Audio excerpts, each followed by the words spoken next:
किसी शहर में एक बड़ा धर्मात्मा राजा राज करता था। उसके दान धर्म का प्रवाह कभी बंद नहीं होता था। हर जगह राजा बढ़ चढ़कर दान दक्षिणा देता था। एक दिन उसके यहाँ एक साधु आया। उसने राजा से कहा, राजन, सुना है तुम बहुत दान धर्म करने वाले राजा हो। तुम्हारे यहाँ से कोई भी खाली हाथ नहीं जाता। क्या मैं जो मांगूंगा वो तुम मुझे दे सकोगे?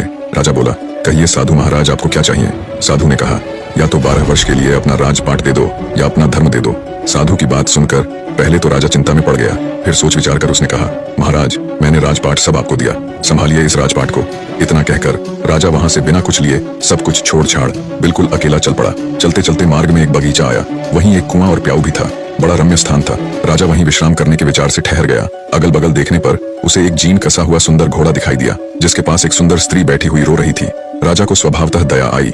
उसने उस स्त्री से रोने का कारण पूछा। स्त्री बोली, महाराज, मैं एक राजकुमारी हूँ। मेरे पिता और भ्राता सबको शत्रुओं ने मार डाला है। मैं किसी प्रकार जान बचाकर यहाँ भाग आई हूँ। अब आप ही देव के द्वारा भेजे मेरे आश्रयदाता हैं, अतः मुझे शरण दें। राजा ने कहा, ठीक है, घोड़े पर बैठ जाओ और मेरे साथ साथ चलो। राजकुमारी बोली, नहीं महाराज, आप ही घोड़े पर चलो। आपके सामने मेरा घोड़े पर बैठकर चलना ठीक नहीं है। राजा घोड़े पर सवार हो गया। चलते चलते दोनों एक दूसरे राजा के नगर में पहुंचे। स्त्री ने कहा, आप शहर जाकर कोई बढ़िया मकान भाड़े पर ठीक करो, तब तक मैं यहीं बैठती हूँ। राजा ने कहा, भाई, मेरे पास एक अधेला भी नहीं है, फिर मकान की बात किस मुंह से करूंगा? स्त्री ने कहा, महाराज, रुपयों पैसों की आवश्यकता हो तो मेरे पास से ले जाओ। और उसने निकाल कर 10 मोहरें राजा को थमा दी। राजा भी मकान ठीक कर आया और राजकुमारी को लेकर उसी मकान में गया और उन्हें वहां छोड़कर बाहर से घोड़े और उस स्त्री के लिए भोजन सामग्री ले आया। राजकुमारी ने भोजन तैयार किया और राजा से भोजन करने को कहा। राजा ने कहा, अरे, आप भी तो भोजन करो। उसने कहा, नहीं महाराज, पहले आप भोजन कर लें, आपके बाद में खा लूंगी। राजा ने भोजन किया, स्त्री ने भी किया। दूसरे दिन उस स्त्री ने कहा, राजन, आपको अधिक कष्ट होता है काम करने में, क्यों ना एक नौकर रख लो? राजा बोला, भाई, मेरे पास तो एक अधेला भी नहीं है और तुम मुझसे राजाओं की सी बात कर रही हो। स्त्री ने कहा, राजन, आप असमंजस में न पड़िए। मैं औरत जात ना हुई होती तो स्वयं इन कामों को कर लाती, आपको कहने भी नहीं जाती। रुपये पैसों की आपको जब भी आवश्यकता पड़े आप हमसे निसंकोच मांग लिया कीजिए। राजा गया और एक नौकर ले आया। कुछ दिनों के बाद उस स्त्री ने कहा, राजन, मन बहलाने के लिए कभी कभी यहाँ के राजा की कचहरी में चले जाया करो और वहाँ की कुछ बातें सुन लिया करो। अब राजा रोज कचहरी जाने लगा। उस नगर का राजा यह समझकर कि यह मेरे मंत्रियों में से किसी का संबंधी होगा, उससे कुछ न पूछता। इधर मंत्री लोग उसकी आकृति राजा के समान देखकर राज संबंधी जानकर कुछ न बोलते। कुछ दिन यूं ही बीत गए। एक दिन राजा और मंत्री वर्ग ने आपस में आखिर उस राजा के संबंध में बातचीत की। वह किसी का कोई संबंधी तो था ही नहीं। उनको बड़ा कौतूहल हुआ। दूसरे दिन राजा ने उससे परिचय मांगा। उसने अपनी सारी बात बता दी। उसकी धर्मप्रियता देख राजा ने उसका बड़ा स्वागत किया और अपना मुकुट उसके सिर पर रख उसकी पगड़ी अपने सिर पर रख ली, अपने सिंहासन पर बैठाया और मित्रता की प्रतिज्ञा की। दूसरे दिन उसे फिर कचहरी में आने का निमंत्रण दिया। राजा ने सारी घटना उस स्त्री से कह सुनाई।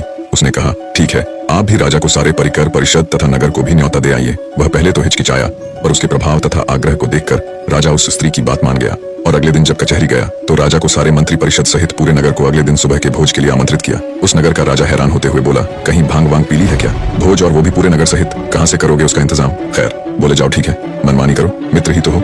शाम को उस नगर के राजा ने एक सिपाही भेजकर पता लगवाया और कहा, जाकर देखो तो सुबह भोज के लिए क्या इंतजाम है। सिपाहियों ने देखा तो वहाँ कुछ नहीं था। आकर ज्यों का त्यों राजा को बता दिया। राजा ने कहा, भाई, उसने पक्का भांग वांग ही पी रखी होगी। इधर इसको भी चैन न था। उस स्त्री से कहने लगा, भाई, तूने मेरी अच्छी फजीहत कराई है, प्रातः राजा न जाने मुझे क्या कहेगा। स्त्री ने कहा, महाराज, चिंता न करें, यदि आपको धैर्य न हो तो उस बगीचे में देखाएं जहाँ से मुझे लेवा लाए थे। राजा ने घोड़े पर चढ़कर जो देखा तो वहाँ संपूर्ण देव वर्ग ही कार्य में तत्पर था। अनंत दिव्य ऐश्वर्य भरा था।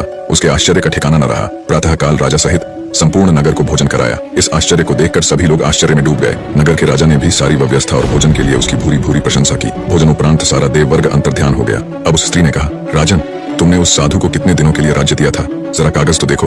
राजा ने देखा तो समय पूरा हो चुका था। स्त्री बोली, तो अब आप भी अपने राज्य में जाओ और अपना राजपाट संभालो। राजा ने कहा, देवी, तुम्हें छोड़कर तो मैं एक कदम भी न जाऊंगा। स्त्री बोली, राजन, तुम मुझे क्या समझ रहे हो? मैं तुम्हारी स्त्री नहीं हूँ, मैं तो तुम्हारा धर्म हूँ। जब तुमने मुझे नहीं छोड़ा तो मैंने भी तुम्हें नहीं छोड़ा और तुम्हारी स्त्री बनकर तुम्हारे साथ रही और तुम्हें किसी प्रकार का दुख नहीं होने दिया। पर अब जैसी तुम्हारी इच्छा।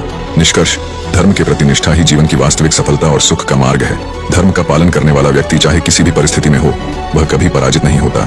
धर्म से व्यक्ति न केवल भौतिक सफलता प्राप्त करता है, बल्कि जीवन की गहराई और सत्य को भी समझता है। धर्म के बिना जीवन अधूरा और अराजक हो सकता है, लेकिन धर्म के साथ व्यक्ति हर चुनौती को पार कर सकता है।